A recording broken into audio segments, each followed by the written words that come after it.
All right, I guess we can get started. So I'm Eddie Molesky. I'm the director of the Duke Center for International Development.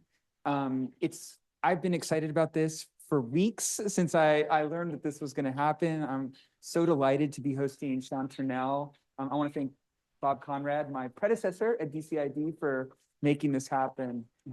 So Dr. Turnell, Professor Turnell is worked for the Australian Reserve Bank and then became a professor at Macquarie University. Along the way, started advising Aung San Suu Kyi on economic reforms, spent a lot of time working on a series of reforms from basically the early 2000s. And most recently did a deep dive investigation into insane prison, where he was in prison for two involuntary investigation. He is, I had a chance to see him in action when I did some work in Myanmar. He is a renowned expert on Myanmar. He, of course, wrote a really famous book in 2009 called Fiery Dragons about informal credit markets, and spent a lot of time working on bank reform and land reform, and was in the process of advising on a major set of economic reforms prior to the coup. And so I just wanted to say, I'm really excited to have you here, Sean. Thank you so much for being here. All right, so we thought we'd do a fireside chat. I have a bunch of questions that I wanted to ask. Dr. Turnell came and visited my political economy class earlier today, political economy of Southeast Asia class, and I think I got the order wrong. So we started off with his connection to Myanmar, and we worked up on all the reforms that he was working in, and I only left 5 minutes for the coup. So I thought tonight what I'd do is start backwards. So we'd start with the coup and talk about your time in prison, and then work backwards from there to what you were working on with some thoughts about what it means for the future of Myanmar. So I guess my first big question for you is, you've been working so closely with the NLD government, working on so many big issues. Did you see the coup happening? Were you ready for it? Did you know that this was in the cards when it took place? Yeah, not even remotely ready for it. So there was lots of tension. So the NLD had just won another election, and they were about to start the second term of government. And as you said, Eddie, lots of reforms ready to go. Many of them would touch upon the military in ways that hadn't been done in the first term. So it was really sort of serious business, and there was a lot of tension. And of course, COVID was circulating around at this point as well. Flights were banned. So the whole place had a sort of siege mentality anyway. And I was in quarantine at a hotel in Yangon. Lots of rumors about a coup, but to some extent I discounted them because there'd always been rumors of a coup over the whole 5 years that leading into that, which I lived in Burma. So lots of talk about it. On the Saturday, the 30th of January, so the parliament was to assemble on Monday, the 1st of February, 2021. On that Saturday, I spoke to Aung San Suu Kyi and I said to her, oh, look, as per arranged, I'll come up on Monday for the first sitting day of the parliament. I'll bring the documents of the new reform program to have a chat and all that. And she said to me, oh, Sean, look, just hold off a couple of days. She actually said, look, I don't think there'll be a coup or anything like that, but there's lots of rogue military on the roads. They know who you are. They might give you a hard time. But come up on the Wednesday and we'll have a big reunion that night with all the economics team and all that. And we'll have it at my place. So in other words, I think she didn't expect the coup at all. But later that day, on that Saturday, talks had broken down between two of her key advisors in the military, and many other people started to think about a coup. In fact, many people started to pack their bags and all that, ready for a term of imprisonment. But when it arrived, totally unprepared. Yeah. And so, so we're starting with the last page. So tell us a little bit, what happened with you at the hotel? So at that time you were in the hotel, weren't sure what was going on. Other people were packing their bags. And so did the military police visit you there at the hotel? Yeah, so the coup took place on that Monday. I then wondered what to do about whether to leave or not. And, many people were leaving. I had a couple of understandable, but I think foolish emotional decisions to dilly-dally a little while, like to hang out with my Burmese friends. I didn't want to sort of be the guy that just, raced off until a few diplomats, including the US ambassador and the people at the embassy, said, Sean, no, you've really got to get out. Yeah. But this is COVID. So there's no flights, no regular flights. I couldn't get a seat. I contacted various travel agents trying to get out, couldn't get a seat. Finally, I got one for about a week later. But unfortunately, 6 days after the coup was when the military visited me in the hotel. So I woke up 6 days after the coup to have an email from somebody identifying themselves as a friend of someone in the hotel and said, Sean, it's time to get out. Military have taken over the hotel. The CCTV is concentrated on your door. You've got to run now. And like, as you can probably see, I'm not an action man, right? And so I just quickly packed a bag with, hands trembling and all that, went downstairs, and then I made a second very foolish decision. But, being an economist and a person who sticks by the rule of law and all that, I'd been in the hotel for 2 weeks, right? I had to pay the bill. So I went up to the concierge to pay the bill instead of going out the back door, presented my credit card. And as I'm presenting the card, I could feel all the military and police just coming in behind me and said, Sean, please take a seat. And I thought, okay, I'm caught. Oh my gosh. So now they've arrested you, and then what did they charge you with? Yeah, so it took months for the formal charges to be laid, but right from the get-go, it was about espionage. So they formally charged me with the Official Secrets Act, 1914, an old British colonial law that's still on the books in Australia, by the way, and most other British Empire countries. But yeah, charged under that. But yeah, the allegation essentially was that I was a spy and that I was pulling the strings behind Aung San Suu Kyi and the ministers, who were actually then charged as well as being agents to me and supplying me with information, etc. So, oh my goodness. Yeah. And so that was the first charge, and then there was a second charge for misrepresenting yourself on your visa. Yeah, so which actually had a longer jail sentence. So, eventually because in Myanmar, of course, if you're charged with anything, you will be found guilty, which I was. And so, sorry, found guilty, not was guilty. I got 3 years for the breach of the Official Secrets Act, but 4 years for breaching the conditions of the visa. And the visa, of course, said that I was there for business and recreational purposes, not for being a spy. Yeah. So 7 years in total, but they allowed the 4 years to be served concurrently with the other 3. So I got out after 2. So what was the total number of days in prison was 600 and 650. I did the calculation about 1 day earlier because one of the ways I stayed sane throughout the whole period was I did a lot of counting and trying to work out exactly what date it was and all that, because it's very easy to lose track of all that. And I'd done the calculation and worked out that it was, the morning that I was released was day 650. So, wow. Yeah. Okay. I have a lot of questions about what that experience was like in prison, and were you in the same prison the whole time, or did they transfer you? They transferred me actually 4 times, because the first 2 months I was in like just this little room in the headquarters of Special Branch, which I think was a period where they just wanted to break you. So I was held in a darkened room, just completely solitary, and that was when the really intensive interrogation took place in that period. And to the extent that I was ill-treated, took place in that as well. And that was in a sort of extra legal space. So after that 2 months, I was then formally charged under the Official Secrets Act, then taken to the wonderfully named insane prison. INSEIN, but anyway, insane it certainly was, which was an old British colonial jail built in 1893. And it looked like it was built in 1893, right? Nothing had been done to it. So horrible looking place, like an archetypal medieval dungeony sort of, jail. Spent 6 months there, then taken up to Naypyidaw and spent a year in Naypyidaw, a very modern prison, but actually was much worse than insane, where the trial took place.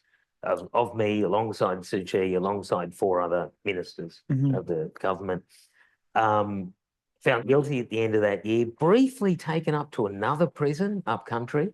And that was the worst period of the whole thing, because I'd always expect my one remaining hope as time was going on was that I'd be found guilty and then immediately deported.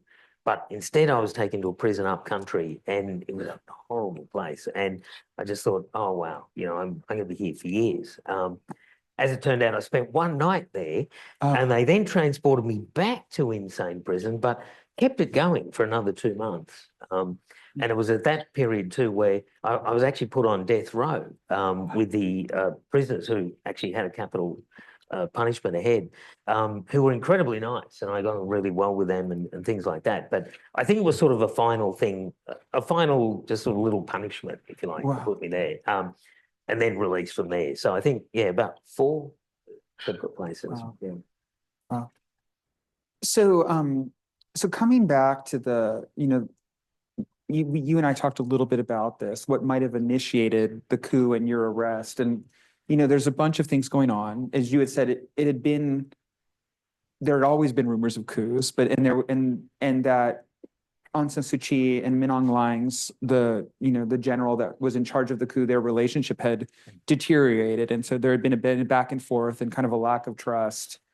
There were rumors, and maybe that they're true or not, about constitutional reforms that would reform the 2008 Constitution, that would make it more difficult for the military regime. They would, for example, all the advantages they have in the Constitution, like reserved seats and control of the ministry. And then, of course, there was the economic package of reforms that you were working on that was going to do some serious damage to the military conglomerates, through property rights reform and through tax reform that would, like, what do you think precipitated it? Was it that reform package? Was it the fear of the constitutional revisions? What do you think led to this? Yeah. So I think that's part of the background noise and part of the rising tensions, because the reforms really were beginning to bite. So in the area that I was most closely working in, on banks, for instance, there were some really key dates immediately ahead where the banks had to meet certain requirements, after which the central bank would actually withdraw their license and things like that. So there was really mounting tension amongst the... And this would have been scary, because what I remember at the time was there was all of these sort of military conglomerates that had, like a mall, like a supermarket, and their own airline, and then a bank that they were using too. And so, like, hitting these banks would have hit the military conglomerates right in their pocket, right? But yeah. But a whole raft of things were coming in at that time, and I should just acknowledge Bob in the audience here. So Bob's tax reforms it took us ages to get anything done, but there was a whole number of things. We were sort of at the cusp of a number of things, which I think would have come through. So all of that's going on, but it's really important to note as well, a lot of really personal things to do with Min Aung Hlaing. Yeah. So he was coming up to retirement age. So he's Commander-in-Chief of the Armed Forces. He was desperate to avoid being handed over to the International Criminal Court. So, and being head of state was one way in which that could be avoided. So for the Rohingya situation. That's right. Okay. That's right. So he was desperate to have some sort of accommodation with Aung San Suu Kyi and the government that would protect him, keep him in place, etc. And plus, there's a lot of economic interests around him, around key people with him, etc. So there was a sort of, I think a personal fear on his part, which I think was probably the actual trigger, even though there was like rising tension, there were economic things going on. I see. Oh, that's really interesting. Okay. Okay. So that, I think that's all very helpful. So now you've been released from prison. You wrote a really nice article on, a very sad article about the state of the current Myanmar economy that we read in class, that was published by ISIS. When looking back on your work and what needs to happen in Myanmar, and you're watching the current situation unfold, like, what are your current thoughts about the NUG government, the chances for, the current crisis and civil war to end, and then the reinstallation of a new government? And what if, if you had the chance to advise again, what would be the key things that you think you would want to work on? So I think the first thing to say is it's just incredibly sad, because all of this effort, all of these reforms, which are decades in preparation, almost a decade in being laid down, et cetera, just destroyed. And the human cost of that is unimaginable and terrible. But even just in my realm, in the economic sphere, GDP is about 50% below what a very conservative World Bank projection said it would be now, in 2025. So the cost to the Burmese people, just in terms of the economy, is just immense. Every metric is dramatically worse. There's nothing that has gone in the right direction. It's a total catastrophic effect on the economy. So, Myanmar had been the laggard of the Asian tigers, et cetera, for decades before. Now it's like right at the bottom of it. There's not even close. So, yeah, it's just an awful situation. The military basically, what's really interesting is the military doesn't really care. There is no program of governing. There's no vision for the economy. It's not like they're pretending to be an authoritarian growth story or anything like that. Min Aung Hlaing and the immediate people around him, the appointments that he's made at the central bank and all that, deeply unschooled people for whom economics is just a way in which you resource the state. And the state, unfortunately, has shrunk itself into really nothing but the military. So the extent that they have any economic policy at all, it's just about grabbing sufficient resources to defeat the opposition and remain in power. And that's about it. If you look at it, it's all full of every effort imaginable to grab foreign exchange, to buy the weaponry they need, and that's about it. So economically, it's a catastrophe. Socially, in every imaginable way, it's a catastrophe. Vast flows of people out, thousands killed, thousands in prison, all that sort of thing. But despite all of that, the military is losing as well on the battlefield, and they control about 40% of the land area, but they still control the major cities. Obviously they control the Air Force and advanced weaponry and things like that. So they're hanging on, but the gains that the opposition have made are real and substantial. And so we're at a stage now where the regime could collapse at any moment. There could be an internal coup because, it's not surprising to think that many very powerful figures in the country are deeply unhappy about what he's done. So that's always possible. So in some ways, Myanmar is now so low that it's all, careful to use the words here, it's almost possibly optimistic in a sense that the military is getting to the point where it could lose at any point. But unfortunately too, though, for that same reason, right, the state has shrunk to nothing but its wherewithal to fight the war. Now, if that's all they care about, you can actually maintain that for a damn long time. Like, particularly if you don't care what happens to, international opinion or what happens to the population. So what worries me a bit is that I have two conflicting thoughts, that the regime could be gone tomorrow morning, or it could be here in another 5 years, like just hanging on in the same dystopia that it is at the moment. So, yeah, so that's. But I am more hopeful than that. But just to say that pessimistic scenario is also, a possibility. With respect to what might happen if the regime was to fall, and particularly if it was to fall completely, there was to be a full defeat of the military, I remain very optimistic because, the young people, many of whom I've met here today, actually, the young people of Myanmar who have fled, the ones who are in the country, the ones who are studying and preparing themselves, are immensely impressive. And I think the opposition movement more broadly, because, I met opposition movements before in Myanmar and so on. Everyone just seems so much more well prepared, I would say, and equipped, internationally, technologically savvy. In fact, part of the reason for the reversals of the military has been the technology savvy of the opposition. Again, mostly young people fighting this war, financing this war, etc. So, come the collapse of the regime, I'm actually quite optimistic. And even the fact that the regime has destroyed so much, but it's all man-created, and I use that gender specifically, it's man-created, it is at such a low point, it can be reversed. So they've driven it to such a point that a bounce back would also be quite an optimistic period if that regime was to be pushed out of the way. So notwithstanding what will be probably at least a decade in terms of, you know, the country's economic development, a lost decade, etc., at a minimum. But there would be a very substantial revival of such a low base that in some ways just the removal of the military, Right. removal of their claim on the resources of the country would itself, I think, cause a massive economic expansion. Then if you have, you know, a reform program, which, you know, people are working on, etc., then I think it's possible to be really quite optimistic. But yeah, in my opinion, it means the more or less unconditional defeat of that military. Yeah. All right. So let's step back in time, because so that we started at the end of the novel a little bit. I want to go back to, you know, your first connections to Myanmar and how you became acquainted with Aung San Suu Kyi, right? Yep. So I was acquainted with Myanmar just when I was doing my PhD, you know, 1,000 years ago. One of the people I lived in a share house, as you do. One of the people was from Burma. In fact, she was the granddaughter of one of the 30 comrades. And she got me to go along to demonstrations in Canberra when visiting generals arrived and things like that. And then because I was an economist, gradually over time, I started writing little pieces of economics for them and for other people, one of whom, Maureen Ong Thuyn, is here today. Got to know people like her.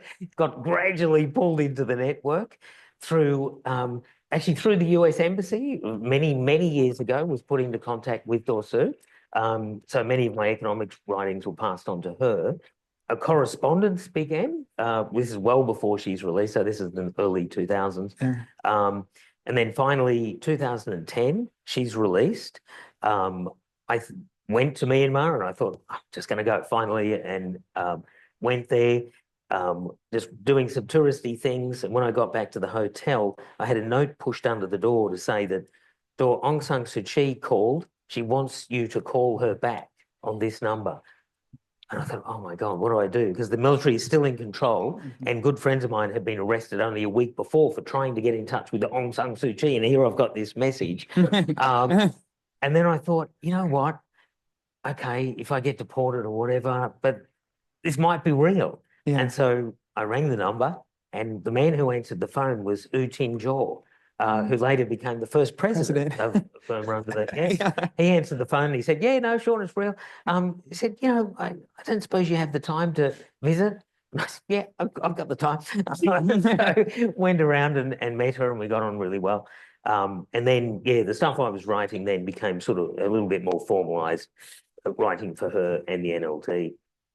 Then finally, of course, there was the big election, 2015, which she wins, and I was in Yangon on that night. Some friends and I went round to see her the next morning, and she said to me, Sean, you've been doing all this stuff, but, you know, time to put your money where your mouth is. Why don't you come over and give us a hand?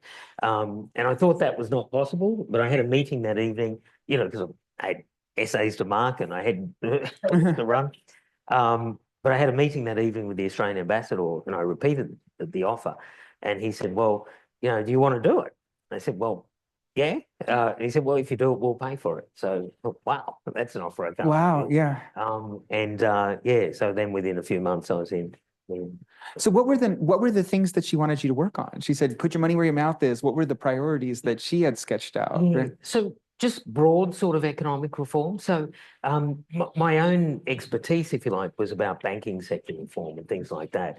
But I think my major role was really to be a little bit of an interlocutor for her and the government a bit, with experts all around the world in different subjects, with institutions like the World Bank, the IMF, the ADB. All of them had poured into the country. And so in many ways I sort of, it was less my own ideas, I think, by that stage than just being someone who had meetings. I meet, therefore I am, became my statement of activity. Yeah, so a little bit of explaining Myanmar to international experts coming through and explaining them to Myanmar friends, and then trying to help my Myanmar colleagues who, like the real reformers, people who many people in this room will know, people like Winston Sedong, Bobo Nay, Minye Pai Hein, Uso Win. These were the real reformers. They were driving things through, really courageously, intellectually first rate and all that. So part of my role was sort of help them as well, get resources to them, sometimes be a little bit of an interlocutor between them and Dorsu as well, and just smooth waters here and there. And why did waters need to be smooth? Was it technical or she was worried about moving too fast or Sometimes just, it was just personal. So this afternoon with some of our Myanmar friends here, I was talking about part of my role of not being, so I had a sort of really odd position, sort of appointed by Suu Kyi, but it wasn't formal. I was never an employee of the Myanmar government. I was being paid for by Australia, but they gave me free rein as well. But being Australian, there was a certain degree of informality. In other words, there was no authority structure. I had no particular role. And it just meant that sometimes I could and had to sort of be the sort of in between. Because sometimes very much my Burmese colleagues would, because, you know, Suu Kyi was sort of this all figure, this, you know, beyond politics, beyond all sorts of things. And so sometimes, yeah, I mean, it's going to sound bizarre being an Australian from, you know, nowhere, but being a person who could arrange meetings between her and them as well. okay. So it sort of like helped bridge sometimes like authority structures, things like that. So Yeah. spent a lot of time just doing that sort of thing. So I started to come to Myanmar about this time, about 2014, and I just remember just being in awe of how daunting the reform task was, and we I talked a little bit about this in class today. The human capital that was available for these types of reforms because of the way the Myanmar government had really de-emphasized social science education and business education. There wasn't a lot there. And it was this where I had worked in other places before, like Vietnam and China, you had these over-regulated states. Here it was a completely under-regulated state that had to build from scratch this entire administrative apparatus. And then third on top of it was this odd halfway house of a democratically elected government on top of a 2008 constitution that remained and gave significant privileges to the military. And I'm just really interested in how, I think that a lot of people in this room, I think you were so successful at pushing through so many reforms during this period of time. I'm just really interested in how you navigated these major structural challenges. So, I mean, it was a struggle all the way through. And again, you know, the great tribute to the colleagues and so on I mentioned, who most of whom were deputy ministers, and that was like the real intellectual core of what was going on. So they were the ones really pushing, etc. And I'm sort of, you know, being their wingman to help protect them. But but it remained impossibly difficult. And as you said, Eddie, it was a bureaucracy. It was not set up for a law-based market economy. It was entirely separate to that. It was an old state socialist system which referred to nothing. So as you said, there were lots of regulations, but often referred to activity that in fact didn't take place. So there was a sort of anarchic economy, then this sort of fiction of a formalized state-owned economy. And then on top of that, so you're trying to graft a formal structure, legal structure, et cetera, that would, you know, support actually a formal property-based, law-based market economy. So yeah, constant struggle all the way through. And you mentioned, you know, the 2008 Constitution, which reserved total control to the military of Department of Home Affairs, to any sort of security agency, border affairs, etc., plus the military itself, plus 25% of the parliamentary seats held by the military, and a very helpful part of the Constitution that said you could make constitutional change only with a majority of 75% plus one. But they had 25%, which meant that they could keep constitutional change at bay. And one really important aspect then on top of all of that, on the economic side, was that the military had total discretion over their own budget. That was not to be questioned, let alone decided by the civilian government. So here you are, like trying to make fiscal reform, monetary reform, and so on, in an environment where the biggest single spending item was totally out of bounds. So yeah, so the practicalities about driving reform were, yeah, just immense.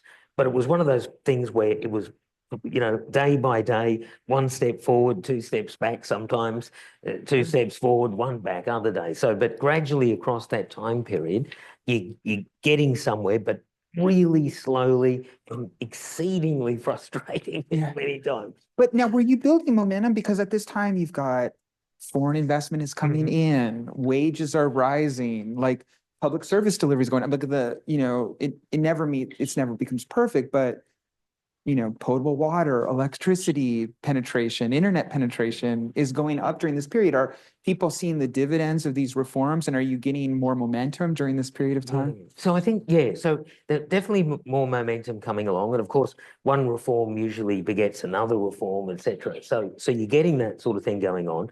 But also immense frustration, though, amongst many people. It's interesting that once a reform gets underway, there's a lot of impatience. So quite a bit of criticism, weren't going fast enough, etc. To some extent, there's some truth to that, but also there, as I've mentioned, an incredible array of inhibitors to faster pace as well. But certainly change was coming, but and a lot of change done. But very much a feeling of needing push. Yeah. Okay, so now we're heading into the 2019 election. So NLD won the 2015 elections overwhelmingly, right? Over 90% of the seats, or over 90% of the vote. They didn't get 90% of the seats because of the reserve seats. And heading into the election, 2019 election, there was a lot of concerns that the NLD government might not do very well, that because of there was some disappointment that it had not been fast enough. What did you think heading into the 2019 election as someone that was sort of on the front lines of this? Were you concerned? No. I always thought that they would win and win big. As it turned out, if memory serves me correctly, they actually got a bigger majority. Bigger, 93%. Right? So that surprised me a little bit. But no, I think I was always confident on it because even though there were mounting criticisms of Aung San Suu Kyi personally and the government broadly by that time, her personal standing and really the lack of any viable alternative, I think, meant that I thought they were always going to win, unless, of course, the military got involved. And there were, of course, all sorts of rumors. Yeah. It's also at this time that the NLD government, Aung San Suu Kyi in particular, has to deal with the international backlash of the Rohingya crisis. Yeah. And so I just wanted to sort of get your perspective on how this was managed, your conversations, with NLD leaders about it, right? And how they perceive the crisis and how they perceive the international environment related to it. Yeah. So the whole atrocities, the genocidal violence that the military put towards the Rohingya and other people as well, right across this period, unquestionably the biggest tragedy of the period of the NLD government, the civilian government. And I've been very open at saying that it was, many mistakes were made by that government in that period, how they handled it, how they handled the communication of that, and how they handled a number of things. In the same way too, I've tried to get a bit of understanding for what they were up against. Obviously, a coup finally happened, but throughout the entire period, there were rumors of a coup. The idea that the military were there, sitting at your elbow, was absolute constant. I don't think 2 weeks wouldn't go by in Naypyidaw without a rumor of a coup taking place. So that is always the background. I think if I could put myself in Daw Sue's position at the time, and she enunciated this to me in our weekly meetings, she always felt that she had some accommodation of the military and some way of me making them beholden to her, some way of actually getting some sort of influence over the military. So I think then when the atrocities began and the international opinion, very rightly took the issue up, that was the context of it. I think some really early mistakes were made, particularly that there was a problem of information that got to Aung San Suu Kyi about what was going on. So I think there were some initial missteps at denying the severity of what was taking place. Then it became apparent what was taking place. And then I think a very delicate dance to try and work out how to rein in the military. And again, given that you had no formal control over it and the threats and all that. Yeah. So I think not everybody, I think in the audience, fully understands. So in the 2008 Constitution, we already talked about the reserve seats for the military and how that kept from constitutional change. But it granted to the military specific control over three ministries: the Ministry of Home Affairs, the Ministry of Police, and the Ministry of Borders. And it's those ministries, in addition to the military, that are involved in the crisis. Like, she does not have the levers of power to be able, she has moral suasion and her own authority, but the specific tools she does not have control of to be able to tell the military not to do this. And so that I think that's important to understand, the sort of the scissors that she's in regards to this situation. Yeah. And then on top of that, the commander-in-chief, again, a little clause of the Constitution, can declare at any time a state of emergency and take over the government. So, so all that's sitting there.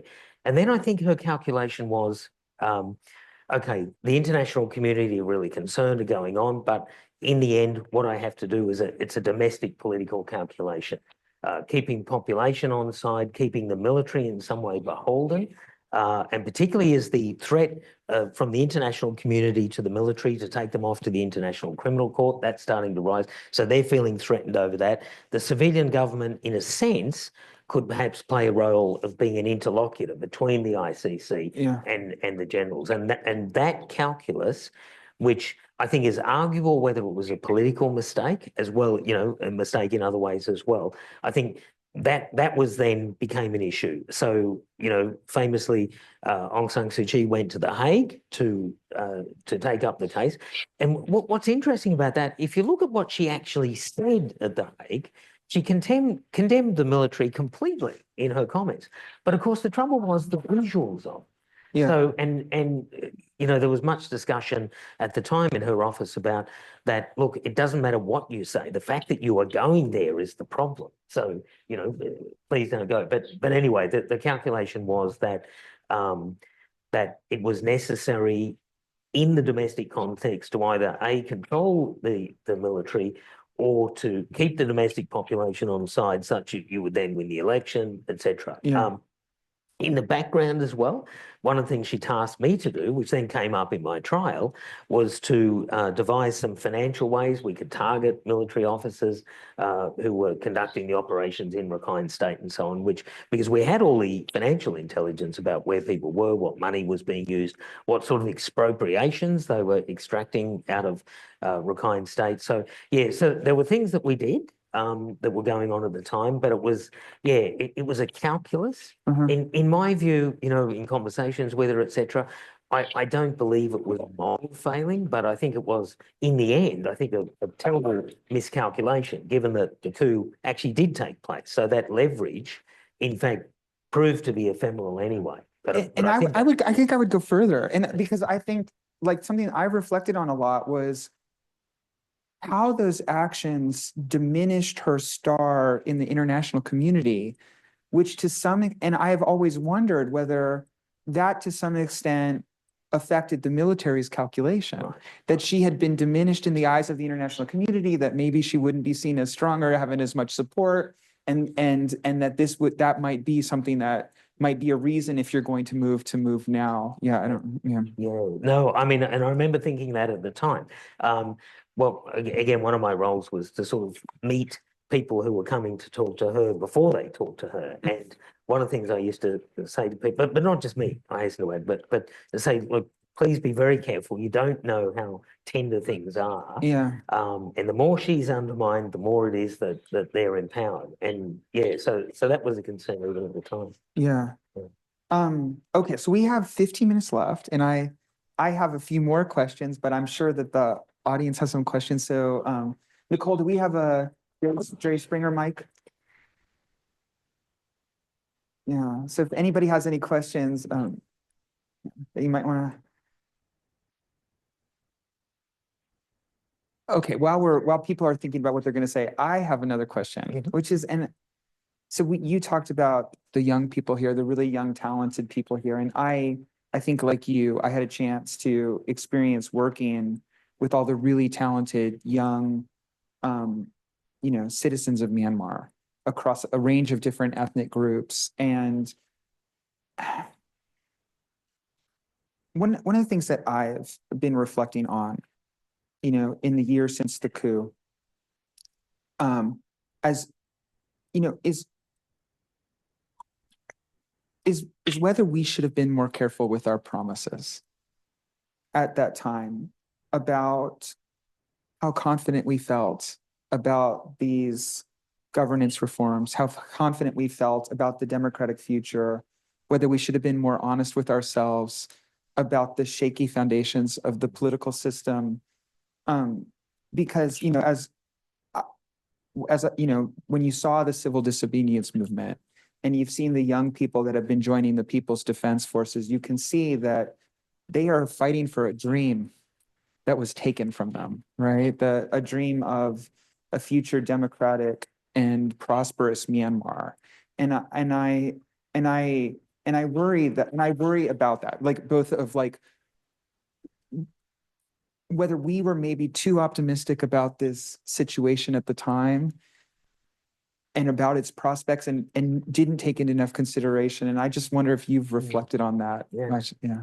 Yeah, very much so. Because and even at a personal level, right? So that so many of the relationships, so many of the institutional positions were sort of viable only if that civilian government continued. And when it fell, there were so many people in such extraordinarily vulnerable positions whose contacts with people like myself and other Westerners so on placed them in incredibly vulnerable positions. And a realization afterwards that, gosh, you know, we didn't have that. There was no contingency for what to do. Yeah. Even in terms of, you know, again, speaking against myself, my own preparation, you know, my own naivety, I think, in the period leading into my arrest. But, you know, I got, you know, had read lots of things about the security problems of having things on computers, things on phones, all that sort of stuff.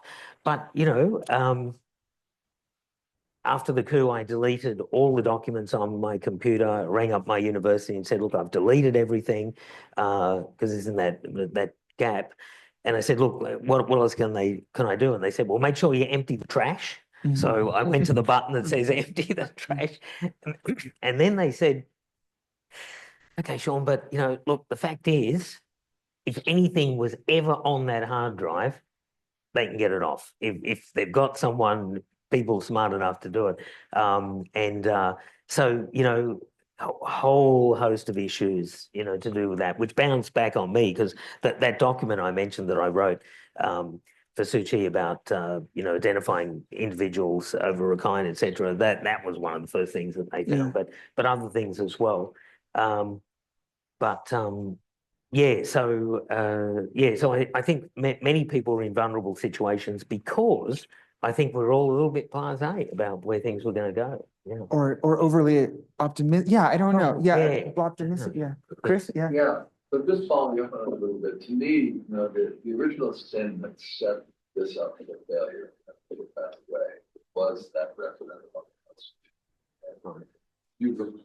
In 2008. Yes, and if you recall, those you know, for those of us who've been engaged with this country for a long time, it was right on the heels of this enormous Cyclone Nargis, the 145,000 people washed out to sea, and Rangoon was still underwater, and the dictator at the time, Tan Shwe, gave everybody 2 weeks. Right? We're going to have this referendum in 2 weeks. And, you know, the cleanup had not even begun, really. And it was obviously not free or fair or democratic.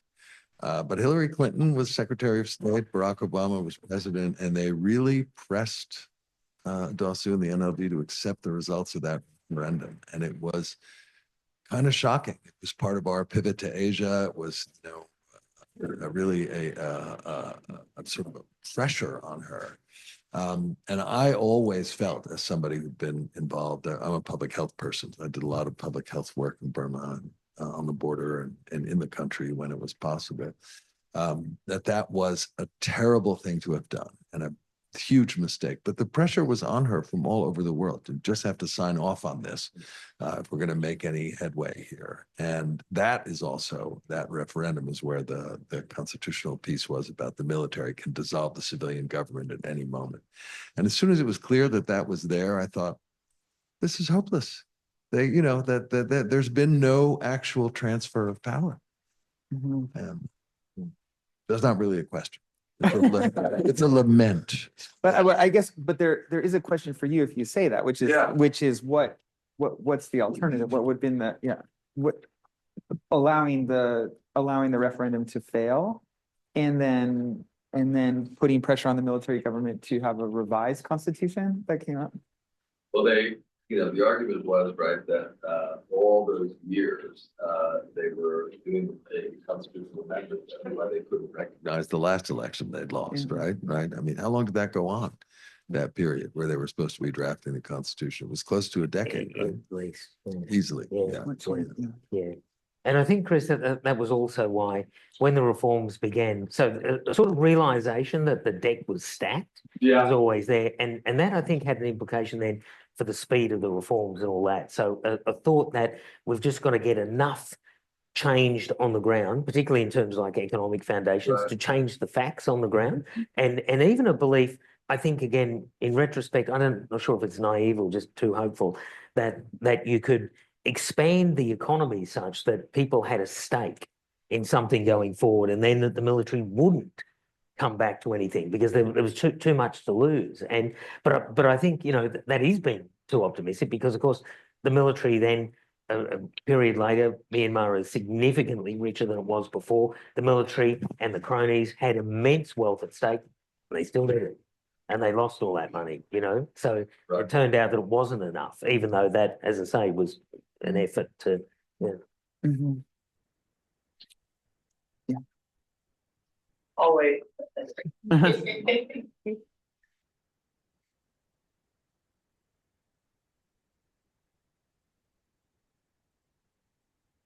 Hi, unfortunately, I feel that I don't know very much about Myanmar. Talking about the military, I think it reminds me a little bit of, I think of hearing about the military in Indonesia before the democratic transition. Mhm. And I guess I'm curious with these sorts of militaries, which own their own conglomerates and seem to have their own power structures, what is it that allows it to be so self-perpetuating that it seems like, you know, anyone who's enlisted will be willing to fight a 2 or 3 year civil war against their country when maybe people in their own age group in Rangoon are, you know, fighting them in the streets? Like, what is it that allows the military top to bottom in, you know, complete economic collapse to maintain its ability, maintain its soldiers, maintain its will to fight from, you know, just the enlisted people? Yeah. So a couple of things that it's great that you mentioned Indonesia, because Indonesia was very much a bit of a model, if you like, because the Indonesian military, the TNI, were deeply involved in the economy and enterprises all over the place. And then after, you know, a very long period of transition, etc., they'd sort of formally left the economy. They never ever did. But anyway, like some of the experience of Indonesia was uppermost in our minds of that retreat, of what seemed to be a retreat of the Indonesian military, the growing civilian society in Indonesia, which thankfully is still there. But, you know, actually the military was never taken out of the economy, and in part of the unfortunate democratic recession we're in now, the Indonesian Parliament is about to, or has just passed new legislation allowing the TNI to actually come back in and own corporations and all that. So, yeah, awful story just in its own, but less tragic than the Myanmar one. Yeah, but then it's just force. I mean, well, it's a couple of things. Firstly, you know, when the military is the only game in town, it's the only game in town to get rich, if that's what the military is trying to do. I think the military in Myanmar at the moment, not even concerned about that. It's just brute survival now. It's just fighting. But at other periods in Myanmar, joining the military was the way to get wealth because the economy is completely controlled and divided up and all that. So it's an economic story as well as something else. In an economy that underdeveloped too, there are very little options. You can be a farmer, etc., but you know there's not like this vibrant economy you can be a part of. So the military can be attractive a little bit that way. It can help ensure your family to have a member of the military, etc. So there's a certain attraction at that point. But then, yeah, a lot of it though, of course, is just the brute power of a military like in Myanmar, where you just grab the resources. And so at the moment, you know, all the old terrible things are back. So that the taxation system has collapsed, the bond market, which had been constructed, is gone. They're just printing money again. They're doing all that, and inflation's through the roof. The exchange rate's collapsing. They grab all the foreign exchange off exporters and the remittances of workers coming back. So it's a real war economy to maintain themselves. And yeah, it's the only game in town, except of course to say that there's the one growth area has been the illicit economy, because suddenly that can pop up again. Yeah. So Myanmar is once again right at the top of the narcotics trafficking nations. But then we've had the rise of these scam centres, which I'm sure people here know about. And people have been trafficked into Myanmar, into these scam centres. So yeah, so the illicit economy is taken off. Everything else is down. The military is sort of grabbing as much as it can. And yeah, that's the sort of core of the economy now. Sean, I'd just like to, say thank you for coming and talking to us. So for everyone else, I'm Ron Roof. I'm the State Department fellow here at Duke for the year, and I was in Burma during the coup. So I want to talk a little bit on resilience and hope. The resilience one for you. So anyone who hasn't read Sean's book, please read it, especially on the idea of resilience, of having something like this happen and then being resilient through. So thank you for coming and sharing your story. The other part to that is the resilience of the Burmese people. And especially as I watched over the first 6 months of the coup, especially with the junta crackdown in month 2 of the coup, and just how the Burmese people would confront without violence to try and get them to change the way that they were going. Of course, we know it didn't actually come out, but can you talk on that core characteristic of the Burmese people to have that level of resiliency? Yeah, well, I share the sentiment completely, Ron. But before going to that, just a big thank you back, by the way, to the embassy, US Embassy in Yangon. They supported me in all sorts of ways, but above all through the provision of books. And wonderfully, many of the people at the embassy had their names in the books. And when I got the books, I got the great lift from having books, because the idea of being me denied books is like, you know, shoot me now sort of thing. But getting these books were great, but then to see the names of the embassy people, State Department, USA people, and so on, I just thought, wow, you know, Australia's behind me, but you know, Australia's little and blah blah blah. But to have Uncle Sam behind me was sort of yes. So that was good. So thank you, Ron. Yeah, people at the embassy were fantastic. But yeah, on to the resiliency of the Burmese people, yeah, absolutely. So obviously, I didn't know what was going on outside, although. Actually, when I was in the box for the first 2 months, I could hear the gunshots going off. I could hear the pots. I could hear all the things going. So I knew, you know, something was stirring. And then later on in the prison, you know, information would come in. So I had some inkling of it, but obviously I didn't witness it or anything like that. But what I did witness was the resiliency of the Burmese people in the prison, which was just extraordinary. So for much of the period, I was just in the general prison amongst prisoners, drug traffickers, murderers, etc. They were all great. You know? And Favorite part is that you're like, I met a drug cartel and they were awesome people. Yeah. But they were, you know, very supportive, particularly of the political prisoners, which was really interesting to see. But then amongst the political prisoners, many of them were academics, they were government officials, they were no more familiar with the prison than I was, but just incredibly calm all the way through, strong, not abusive of prison guards and things like that, of whom we depended, and who were often very sympathetic, by the way, to us, which is the one thing in the book, Ron, that if the book has a little bit of a false note, I could never be so open about how good some of the prison guards were. But anyway, they better stay in this room. But the Burmese people, again, supremely ill-equipped, one would imagine, for these terrible situations, but they were just incredible and certainly kept me alive in all sorts of ways, and always remained calm. So I was always, particularly here I was up in Naypyidaw, all the senior political prisoners were all together. I was the one who would go off and would start shouting and rattling the bars and all this sort of stuff. They were always, all my Burmese friends, incredibly calm. And I remember after one episode where I just began shouting in the middle of the night about Min Aung Hlai's parentage and sexual proclivities and all sorts of things. And they come and see me the next day and said, "Jordan, yeah, you're right." And I said, "Yeah, I just let it get out."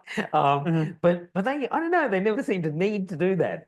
Many people practice meditation, of course, which I tried for a bit, but I'm way too old and impatient for that. And I think I spent about 30 seconds trying to meditate, and all I could think of was, I'm in a prison trying to meditate. Never get that out of my head.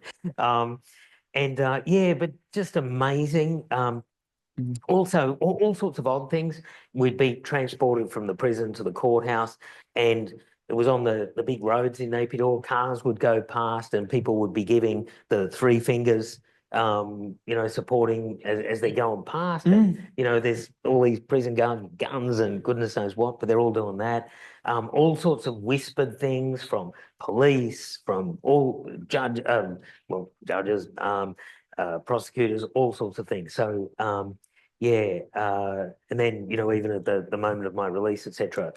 But incredible resilience and unbelievable generosity from people who were in a fantastically worse position from me, because even though I grew frustrated and depressed over how long things were going, but of course, deep down, I always thought I'd be released. I thought they're not going to keep me here forever. But that's not true of my Burmese colleagues. My family was safe in Australia. I didn't have to worry about that. They did. Yeah. I didn't have to worry about, my apartment, my, bank accounts being seized. They did. So for them, the pressure was immense. And yet throughout all of that, they behaved in material terms, emotional terms, every term, incredibly generous. And just to echo it, Ron, like how on earth, it's just, to me, like the Burmese people are sort of the best in the world being ruled by the worst in the world. It's so unfair and unjust. Yeah. But thanks for allowing me to say that. We have one more, Victoria. Professor, I have a few questions. First, I'd like to say thank you. And how feasible do you think that the democratic forces will get the non-lethal assistance through the Burma Act, which was assigned during the Biden administrations? But how feasible is that in the current Trump administration? That was one question. And the second one is like, you work like really closely with Aung San Suu Kyi and also currently with the NUG. So in your opinion, what concrete steps should the NUG take to gain like the greater diplomatic recognition from the US and also its ally? And given the US-China tensions, how can the NUG strategically position itself to gain like more leverage against China while increasing like US support? And lastly, is there any realistic scenario now that SAC, State Administrative Council, the military is just like getting more closer to like Russia? So is there a scenario that China will shift its support away from the junta? So what's your opinion on that? Thank you. So on the first, next week I'm going to go to Washington to precisely try to get the temperature of things like that. And so the good news, of course, is the Trump administration reissued, or whatever it is, the state of emergency, which then allows the presidential notifications and sanctions and all that. So that's on the real plus side. You sort of get the feeling, but look, many people here would know more about this than me, to be honest. So I'm going into Washington next week, trying to get as much advice as possible about how to approach the administration, etc. But you sort of get the feeling that it's not settled yet, which is an incredible opportunity and a dangerous point as well. So we want to try and, and traditionally the Republican Party, the old mainstream Republican Party, was incredibly good on Burma. So from Mitch McConnell to John McCain to, a whole host of people. But of course, that's not perhaps the Republican Party now. So how to reach out to, to the Trump people, how to craft a narrative that would be appealing. And I think there is one. And that's a nice, so I'll be trying on all of that, pressing buttons, trying to get as many meetings as possible, and then, see what happens.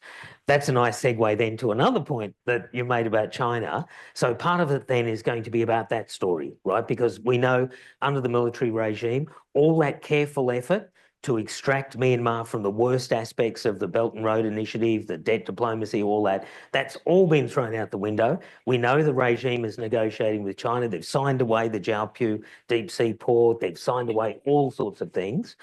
The only saving grace is because the military don't control the territory, we're not seeing much progress on that because China might have been given permission, but the regime, is not empowered to in these areas to actually enact upon that. So that's a bit helpful. But central to the whole, I think, approach to the Trump administration is the danger of this, right? So as it is now, and under the military, Burma is being inexorably pulled into China's sphere of influence. All sorts of terrible things are happening. Again, just in my own sphere about the debt thing, we very carefully negotiated a terrible debt over the Jiaopu port, but it looks like in the background that's all coming back. So we have a number of asks as well as opportunities on China with respect to the administration here. So one of the simple things we can do, for instance, if we can get some sort of general assumption that debts enacted by this current regime could be considered odious and therefore not to be repaid, then that might be a way of approaching China's deeper involvement in some of these things in Burma. So but pressing that button, I think is going to be really important. But as we all know, there's a real art in that. You don't want to overdo it as well. And we don't know what the administration's policy is towards China. That seems to be in motion as well. So but that would be really significant as a part of it. Other parts, I suppose, with the NUG and so on, to continue very much a program of coming up with proposals for a post-junta country, viable propositions, a program that looks good, to the international community, and could give people confidence that a better Myanmar is ahead. All that is part of a winning strategy. It's really tough for them though, right? Because we know resistance movements everywhere. It's really hard for governments to recognise non-government actors, even if they justly should be the government, but to give them that sort of recognition is really tough. It's very seldomly delivered. So it's really hard for them. But to come up with, viable policies and as I say, some sort of plausible pathway to a better Myanmar, that would be a strong part of it. And I think there was something else that I've forgotten. A realistic scenario where China would shift its support away from the Well, so that's interesting as well, right? So, because even as Burma moves inexorably into China's embrace under the military, but China itself has got the tiger by the tail a little bit, right? As illustrated by mentioning that they've got permission to run these big BRI projects, but they can't act on them because the regime doesn't have control of these territories and can't protect Chinese workers, etc. So, we all know that China doesn't want a vibrant democracy on its doorstep, right? They don't want that. But at the same time, they don't want a chaotic Burma in which refugees and narcotics and scam centres happen and Chinese workers are not protected and all the rest of it. So they don't want that. So we've seen them sort of do a bit of a press on the accelerator, press on the brake, right, with respect to the ethnic armies that they're close to, send a message to the regime, oh, hang on, the regime is about to collapse, pull back, and so that, we often, I think, have a myth about that China is this all-knowing, long-term thinker and so on, when, of course, it's all just, scatterbrained as the rest of us. But it does seem that they don't quite know what to do. But I guess what they want is a stable but weak Myanmar. That's probably what they want. And so, it's how to thread that needle of coming up with a stable Burma that is free and democratic, etc. Not a threat to China. To get that across to them. That's great. All right, well, I have to get Sean to another event and we're already over time, but I actually thought that was quite a hopeful answer to end on, right? So we have the military stuck in place and losing an NUG government with a plan for a better Myanmar, a US government that in all this chaos, there might be still hope of a progressive foreign policy, and a distracted China that might be drawn in a different place. So those are 4 points to be hopeful about right now as we move forward. Everybody, thank you so much. Join me in thanking Sean so much for coming here and sharing the story.